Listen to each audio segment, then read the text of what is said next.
Okay, here we go. Well, welcome everyone. Thank you for joining us today. I am here with Stephanie Minnick. I am Megan Caper.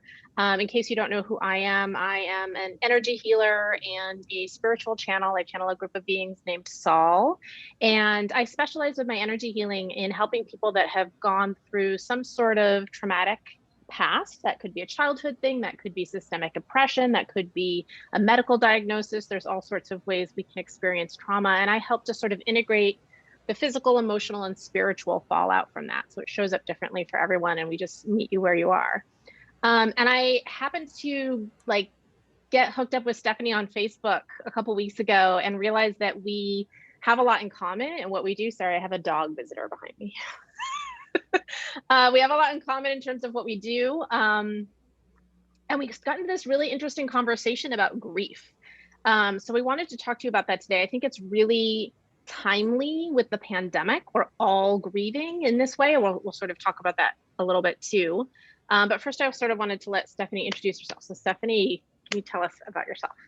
Hi, everyone. Megan, thank you so much for having me today. And my name is Stephanie Minnick. I am an emotional wellness and embodiment coach. And I work with women around grief related to childhood wounds, sexual trauma, and spiritual loss. And it's something that I know all too well. And that's why, I chose this route to help women down the same path. I help them release the shame around their story so that they're able to, speak about their experience with courage if they want to and just stand in their truth a little bit more than they're able to right now.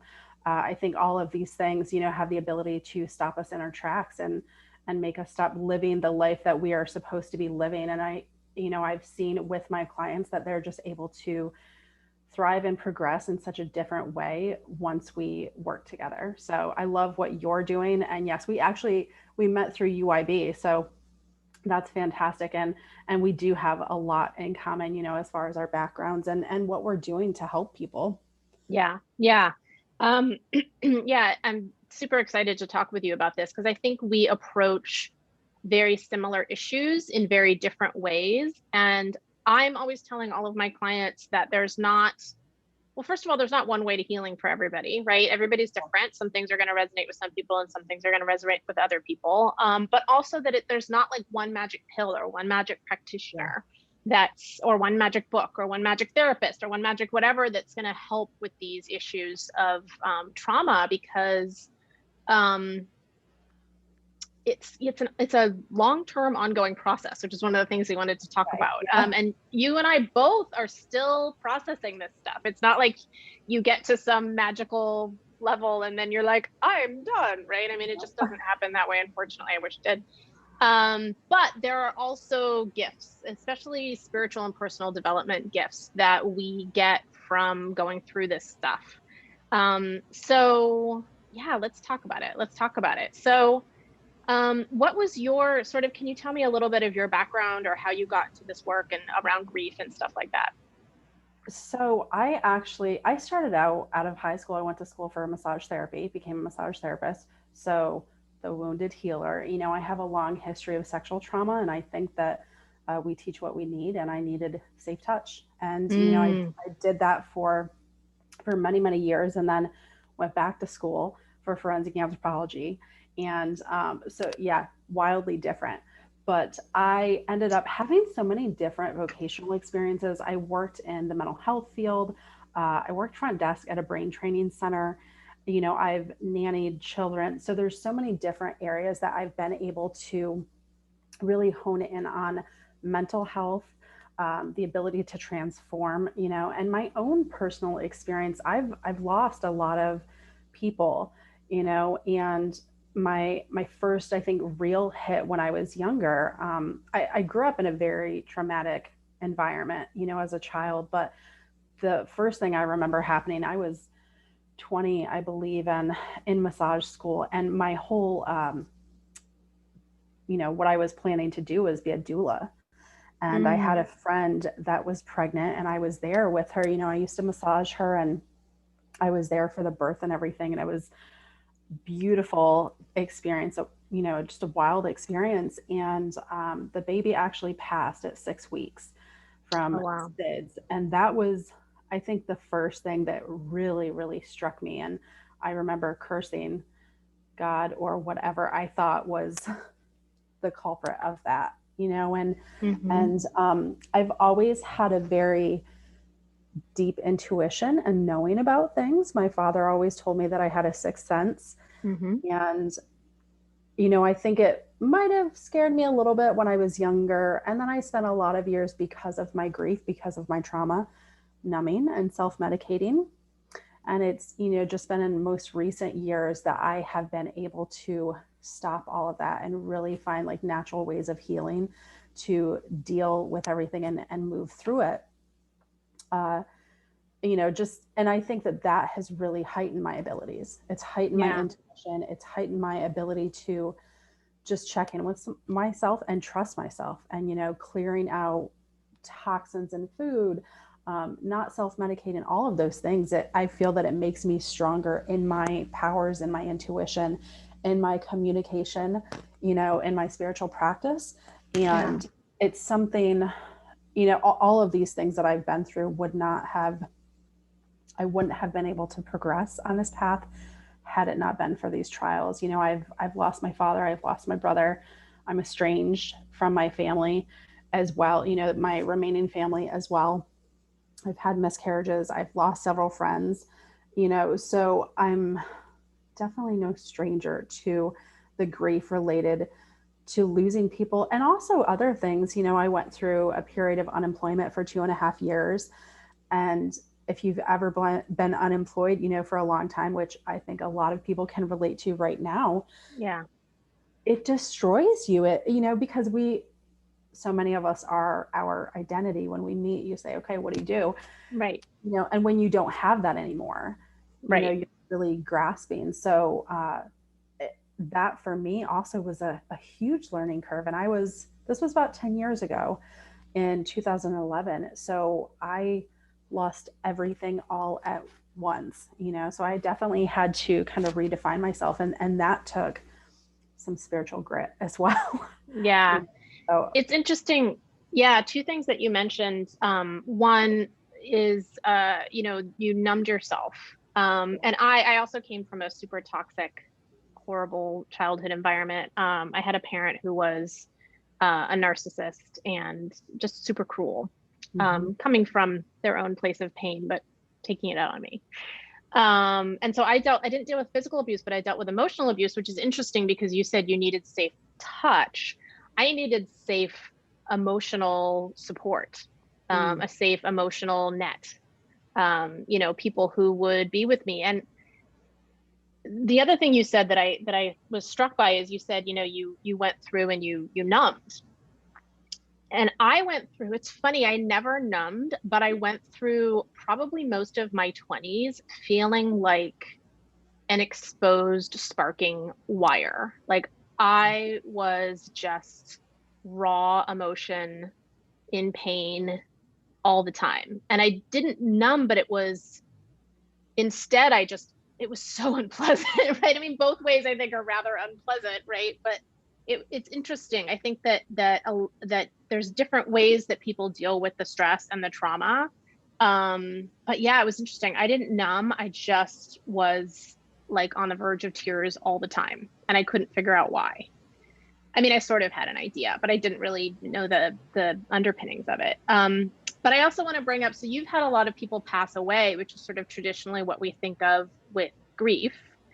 But I also wanted to bring up that grief can be, yeah, the loss of a job, something that's important to you. I had cancer when I was 30, and there was a lot of grieving around that. There was a loss of sort of this naivete that everything was going to be okay, right? There was I lost my reproductive abilities through the cancer treatment. So there was a loss of the ability to have my own children. I went bankrupt from the medical costs. So there was a loss of, it's sort of like that you were talking about with the job. Like I built up my little nest egg and my retirement fund and all of that you're supposed to do. And I lost everything.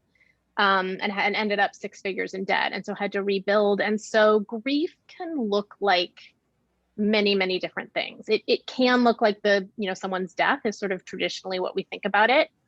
But really for me, grief is about losing something that's meaningful to us, something that's important to us. So that could be our health, it could be a person, it could be a job.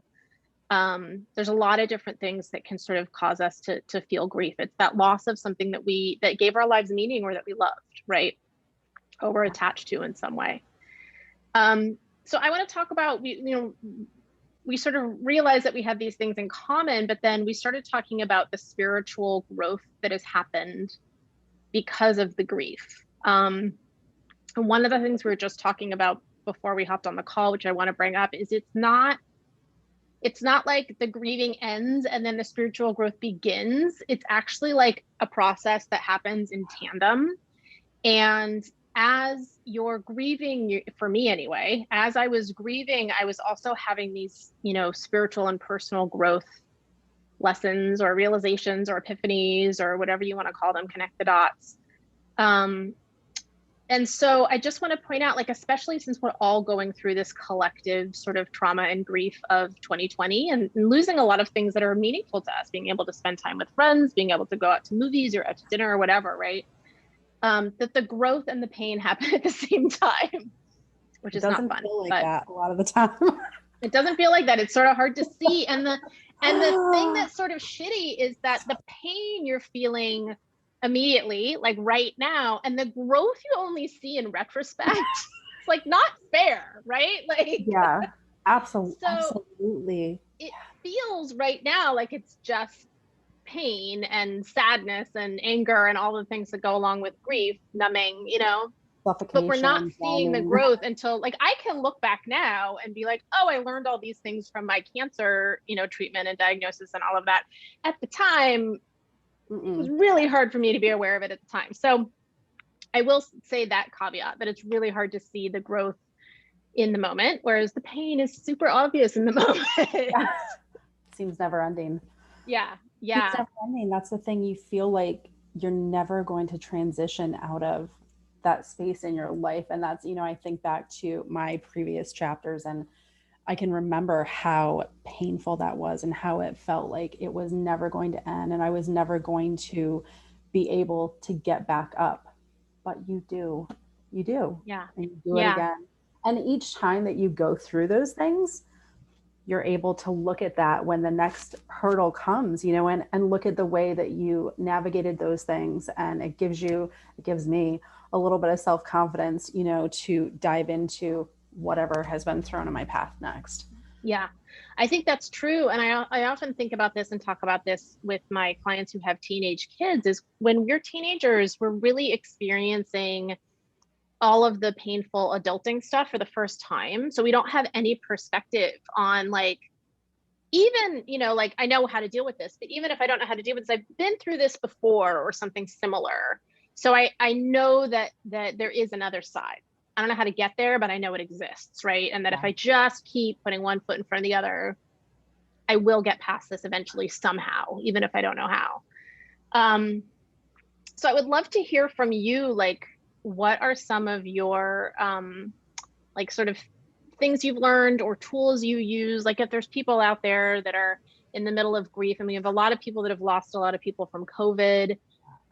We have a lot of people that have lost their jobs because of this pandemic. And we just have a lot of people that have lost, again, that sense of, like, belonging or friendship or, just feeling that disconnected. You can also grieve that. So I would love to know sort of what are some of your things that you use to help with this.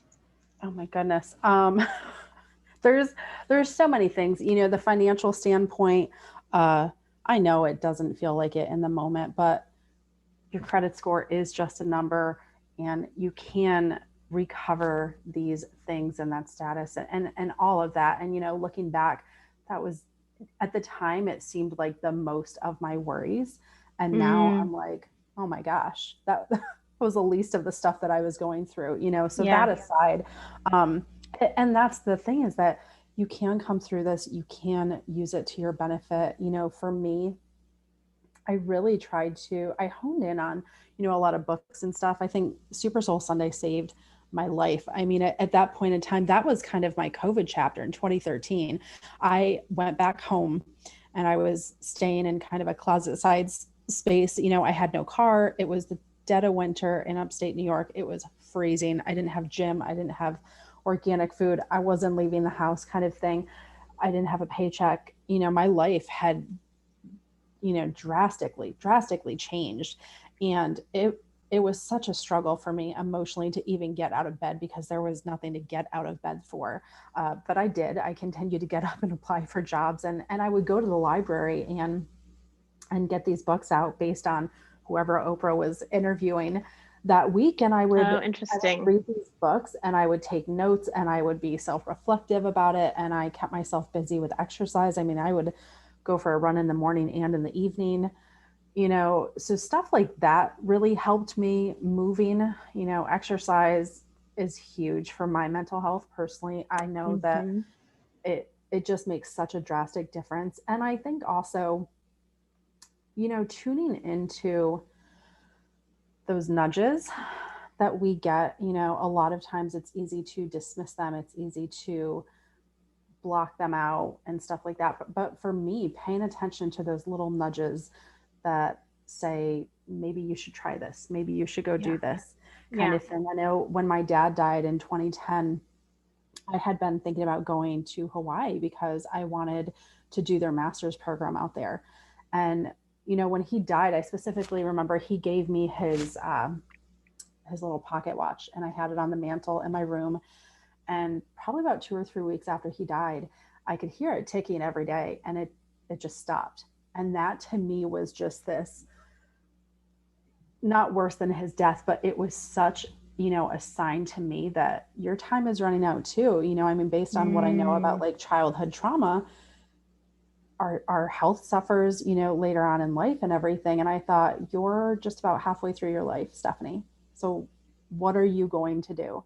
What are you yeah. going to do? Are you going to keep numbing with all these things that aren't for you? Or are you going to go to Hawaii? And I bought a one-way ticket to Hawaii. And 3 days before I was supposed to leave, my car that I was supposed to sell for the money to go ended up having to be towed from the front of my house.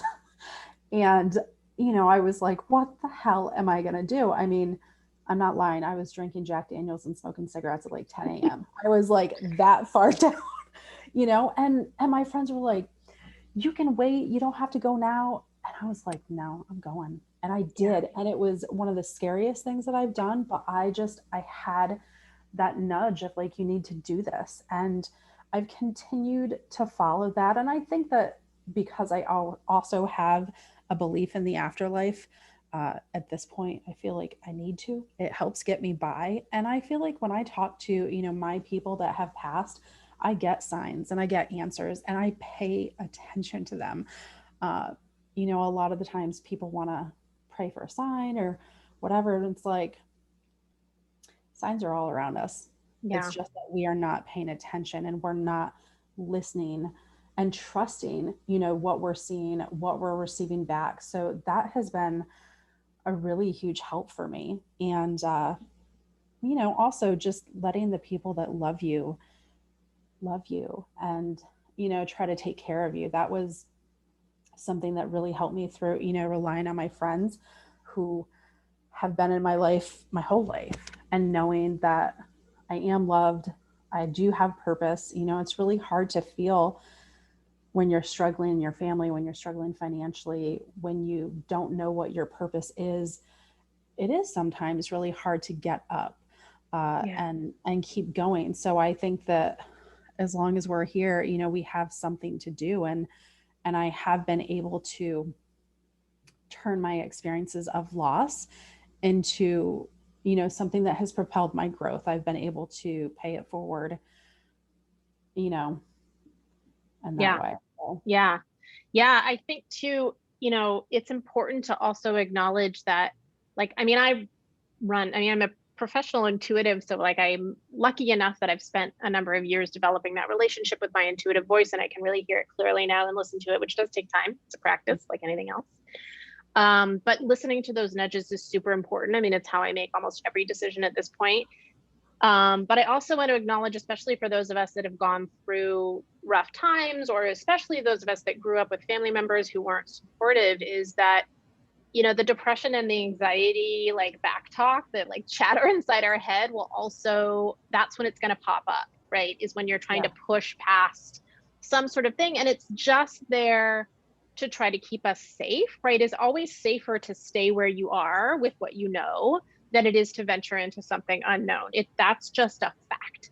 And that doesn't take away from whether it's a good decision or a bad decision. That's just our bodies and our minds' way of trying to keep us safe, right? Especially if you grew up in an environment where being yourself, being loud, being opinionated, being, advocating for your own needs was dangerous, emotionally or physically dangerous. Like we have even like more layers of that safety impulse being like, nope, don't do it. Stay small, stay invisible, appease, right? And so recognizing those impulses, those sort of spiritual, intuitive, like impulses or messages from our, people that have passed over, however they show up, but also acknowledging that those sort of other voices are going to come in and that's okay, right? And that there's different ways to deal with those, right? But not to let them run the show, that they're just one voice in your head, right? So your intuitive, inspirational voice, the part of your brain that gets an idea and gets excited about it. Like, I want to move to Hawaii, right? Or like, I want to write a newsletter every week for my list, like, right? Right. And then there's that voice that's like, no, you shouldn't do that. Here are the 15 reasons this is a bad idea. And the problem with that voice is even if you can go through and address each of those 15, it's like, well, here's 15 more. Did you think I was done? Right. So recognizing that voice is there to try to keep you safe, but that it's not keeping you safe and keeping you happy are not always the same thing. And in fact, can be opposite, especially if you grew up in a traumatic environment, right? Because if you grew up in a traumatic environment, your happiness as the child was not of paramount importance in that household.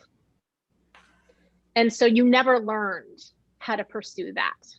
You just learned how to pursue being safe, which was so important and valuable at the time, but that now you can listen to both voices, right? Yeah. And you're so right about, the survival skills that keep us in that box, that keep us from speaking up for ourselves, that keep us from rocking the boat because we want to be liked and we don't want to piss anybody off.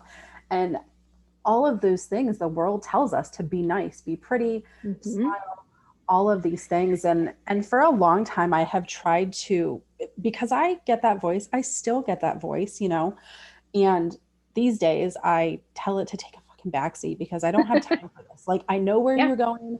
I don't have time for this. I need to be focused. But, the years leading up to this, I started asking myself, like, how does this feel in my body? Does this choice feel like am I making this from fear? Am I making this from the fear and scarcity mindset? Because that's what I grew up in. I grew up in scarcity, financial scarcity, fear, everything. I was never shown by any woman in my family to have a backbone. I don't know where I got it, but it's strong now, but I grew up with that mentality of don't speak up, don't rock the boat kind of thing. We never have enough. And it is quite a practice to, get into a space where you are, I'm living in abundance, and creating these mantras for yourself to remind yourself that you can have these things. And our brain doesn't know the difference. That's why visualization and having these mantras and all of that stuff is so important, because the brain can change. And even if we've grown up in trauma, neuroplasticity shows us that we can rewire stuff, and I think for anybody listening to this, just because somebody has, a 6-figure big business or whatever it is that they're doing, they don't not have that voice. They just choose to push forward. And that's, I have done some really incredible things in my life that I'm really thankful and proud for, and people are like, oh, I couldn't do that. And I'm like, well, not with that attitude. And I didn't really have anybody to push me. I think I just always had this, burning fire inside of proving people wrong and being Fuck you, curious fuel. enough. Yeah. Yeah. My anger has definitely, helped Yeah. me progress over the years. And yeah, just being curious too. I am not going to listen to everything somebody tells me. I'm going to figure it out for myself. I'm going to do some research. I'm going to see how it fits for me, Yeah. that type of stuff. So being curious and also like making the sacrifices too. Like you have to, and this is something I wish I had known. Well, no, I don't. I don't wish that I had known, but it's so true is that I had no idea all the sacrifices of the people that I've cared for, all the things that I would have to give up to become this woman who is having her own business, is paying it forward, is helping other women on their path, is able to have boundaries, is healthy, stands up for herself. All of those things, they have come at a price. They've come at the price of friendships. They've come at the price of family relationships. They've come at the price of people dying, and choosing Mhm. to let that push me forward instead of keep me in that small box. Yeah. I had a great conversation with a friend the other day, and she was saying that these things that have happened to me, I thought that if I kept being quiet, if I kept playing small, it would make me, unnoticeable. But, we realized like that's exactly what makes you a victim too, is Mm. not speaking up and those things. So it is really powerful to go against the grain and Yeah. dampen those voices however you can. Yeah. Yeah. And learn how to give yourself the comfort and the support that Yeah. you weren't lucky Yep. enough to have from the external world.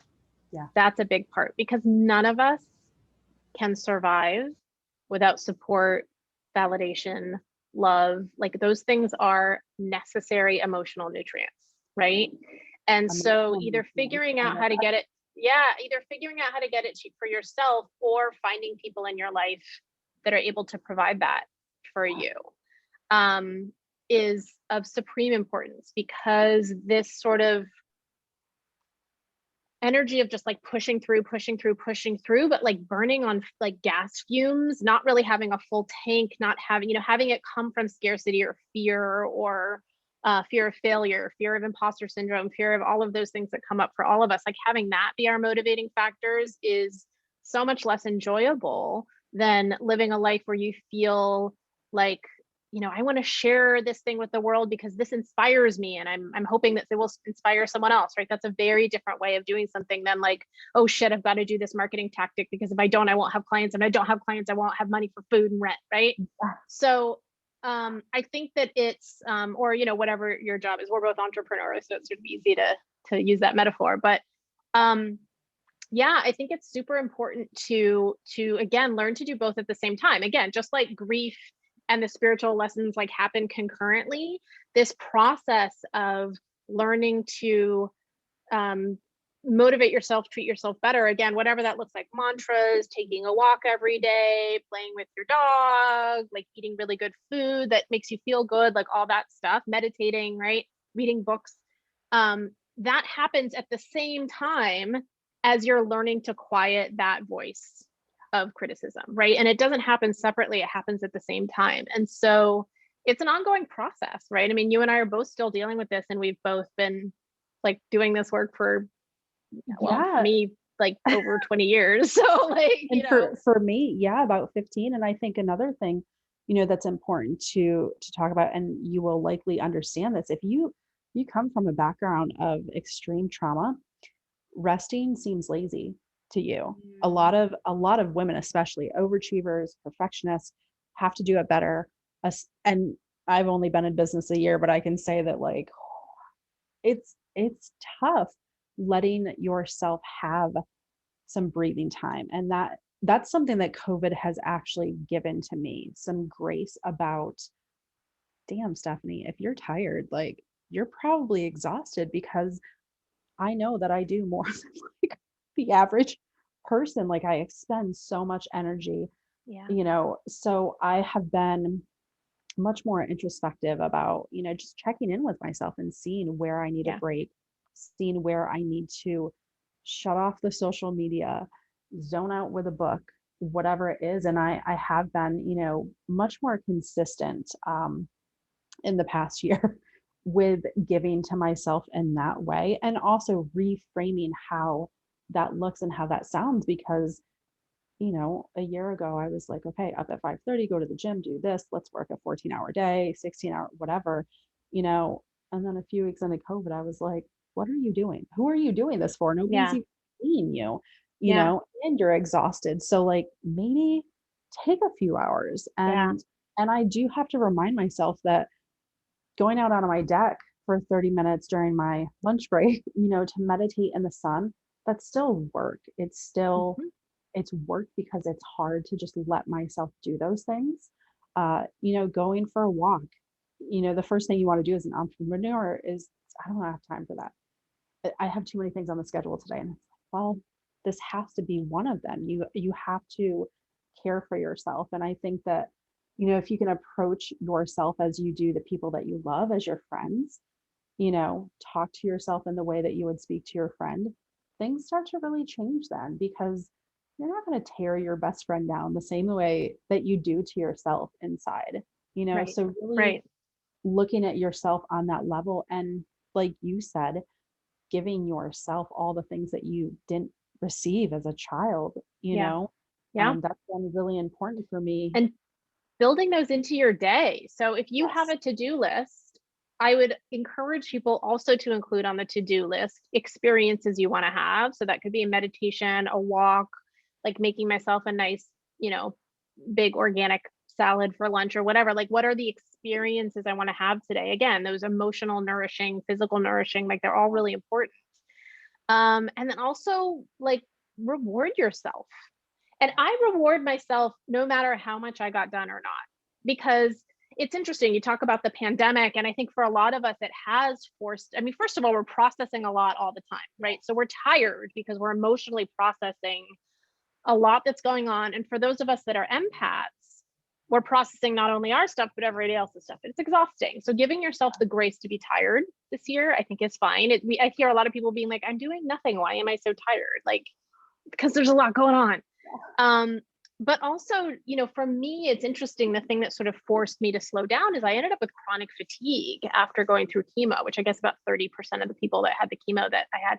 And so I was always such an overachiever, such a perfectionist. I was up till 2 a.m. at college, like in the library, right? I was that person. And I just didn't have any gas in my tank. Like I could do maybe 2 hours of work a day, and that was it.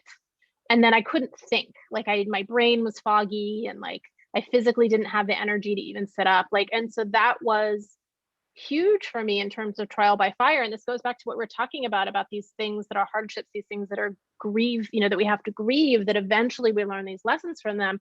It forced me to slow down. It forced me to be able to have to do things in a way that wasn't what I considered up to standards or perfect, or just leave a lot of stuff on my to-do list undone every day, which I still have to do. And learning to love yourself through that. So learning to love ourselves through the fatigue of the pandemic, learning to love ourselves through the inability to get everything done we want to do, I think is so, so important. And so at the end of the day, like give yourself some sort of like pat on the back or reward, or just a pep talk or a mantra or a something, because you showed up, right? Even if Yeah. I only got one thing done, Yeah. that's it. Shit You is know? hard. And I've also started like, when I finish a big project, or when I get done with an interview or a panel or something that is emotional, I'm like, all right, good job, Stephanie. I'm proud of you, because I didn't have that growing up. And I especially Totally. like, the females in my life, there was a lot of like there is, jealousy and stuff like that. So not only do I work extra, extra hard, because I have to have all the certificates and all the validation and everything, but it never feels like enough. And Right. because, so Well, and I have that's not only started, from a traumatic yeah, childhood, that's also if you grew up as a woman, if you grew up with like as a Black and Indigenous people of color, if you grew up queer, like all of anyone who grew up in any kind of system where they weren't, you know, the alpha male, so to speak, right? yeah, we're going to constantly feel like we have to dance as fast as we can, Yeah. and giving ourselves permission to not do that. I mean, feminine energy is not achieve, achieve, achieve, achieve, achieve. And we've all got a balance of masculine and feminine energy. But respecting feminine energy is about meditating and letting the ideas come up, right? It's not about finishing the to-do list. So really also giving yourself that time to honor both the female and the male energy in you, and realize that the system that we're all measuring ourselves against is this white patriarchal system.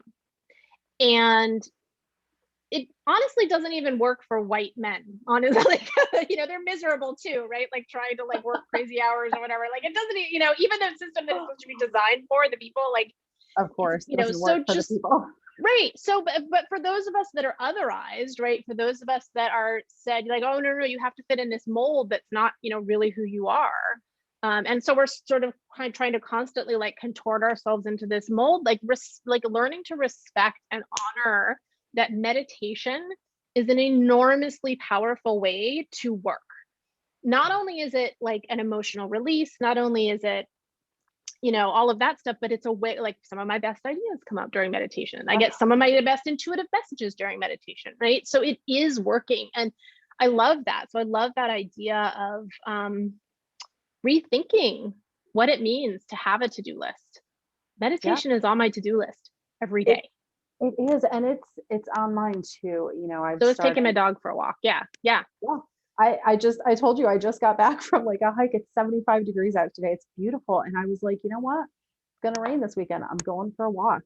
I think the other thing that has helped is allowing ourselves to grieve.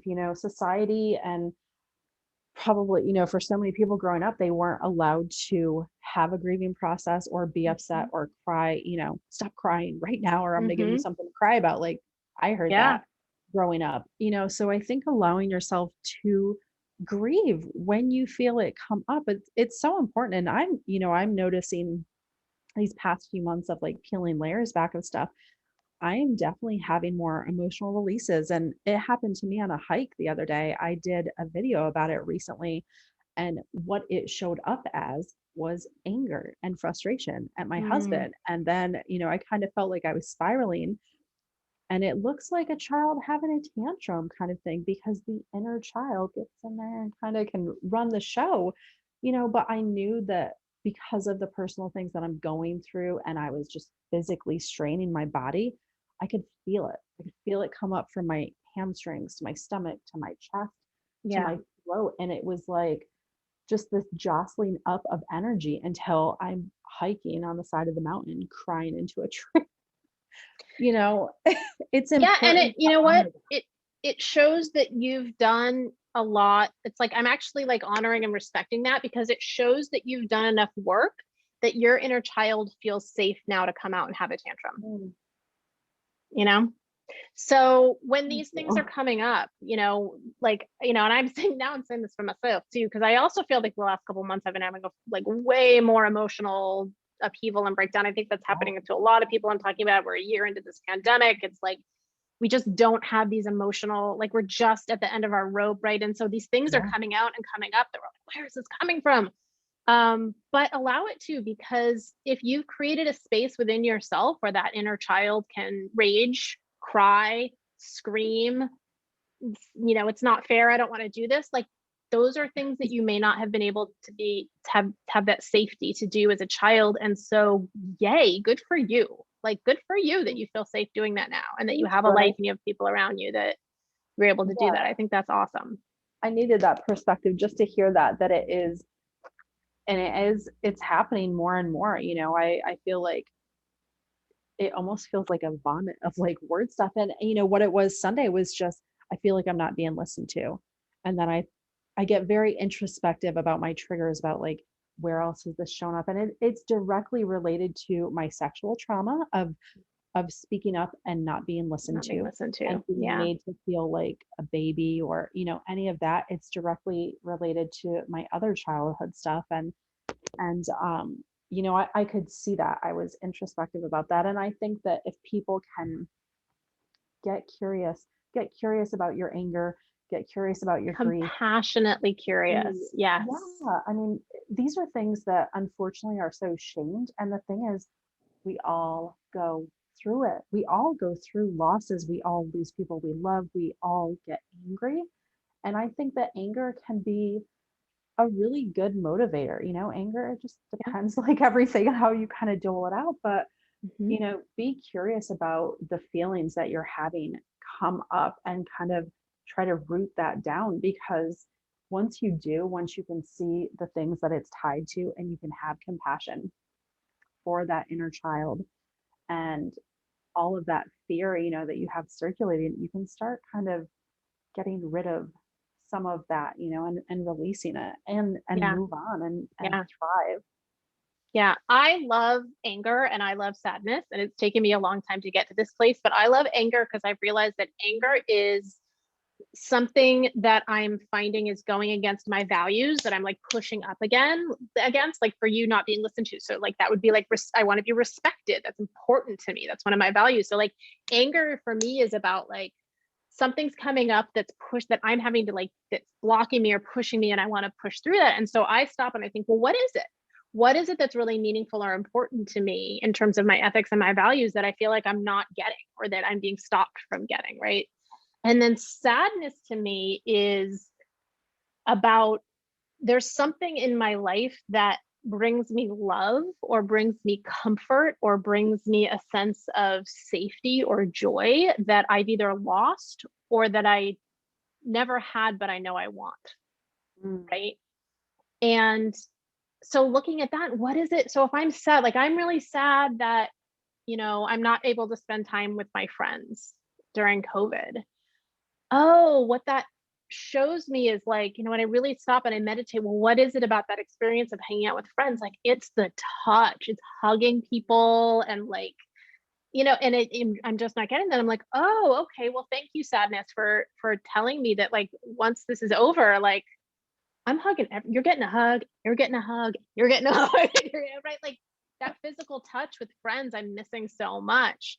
So I think both of them, once you can sort of understand that they're not there to get in your way or trap you. I mean, we can get stuck in cycles of Yeah, them, but that they're so really true. there to inform us that there's something missing in our life, or something we want to achieve that we're being blocked by.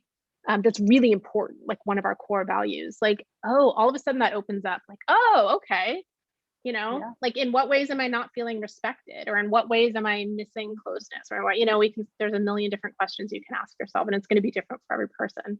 Yeah. So I want to be respectful of time and not go too long. Stephanie, if people want more of you, where can they find you and how can they work with you? I'm on Instagram, Intentional Holistic Healing, and you can email me, Stephanie at intentionalholistichealing.com. I've got a website, intentionalholistichealing.com. I'm on Facebook, so shoot me a message.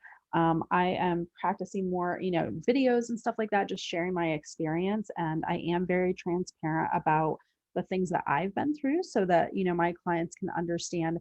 I see you, I hear you, I know how difficult this is, to move forward, but if you're ready, to put that energy into it, it is possible. So thank you so much. I'm so glad we got a chance to chat. Yeah, awesome. And thank you. And if you guys want to find me, if you want some energy healing, or if you want to join my channeling workshops, you can find me at megancaper.com, and there's info on both of those things. Thank you, Stephanie. I'm loving your Facebook group, by the way. Oh, yay. Also my Facebook yeah. group. Yeah. I have a Facebook group that's like a daily journaling and prompt group that if you want to join, 4 months to health, happiness, and abundance. So you can find me there too. I would love to have you. Thank you so much. I so appreciate your time and your energy and the work you're doing in this world. And I mean, on a personal level, it's so wonderful to talk to someone else who, like you said, gets it and is willing and brave enough to talk about their own pain, because it makes me feel less alone.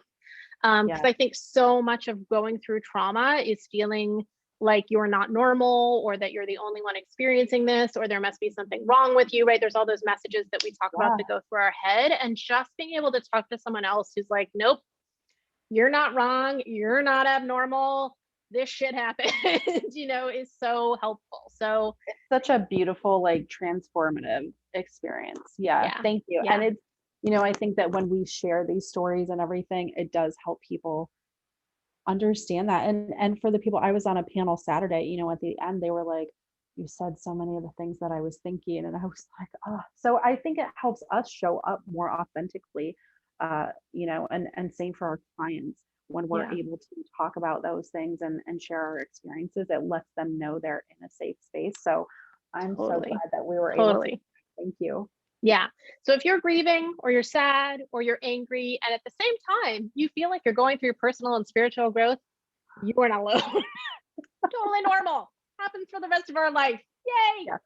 All right. Thank you, Stephanie. And I appreciate your time. And I hope to see everyone around here, either in one of my groups or Stephanie's groups. Come follow us or check us out or email us or, you know, send a carrier pigeon or whatever. All right. Thanks. I will see you guys Thank you. later. Bye.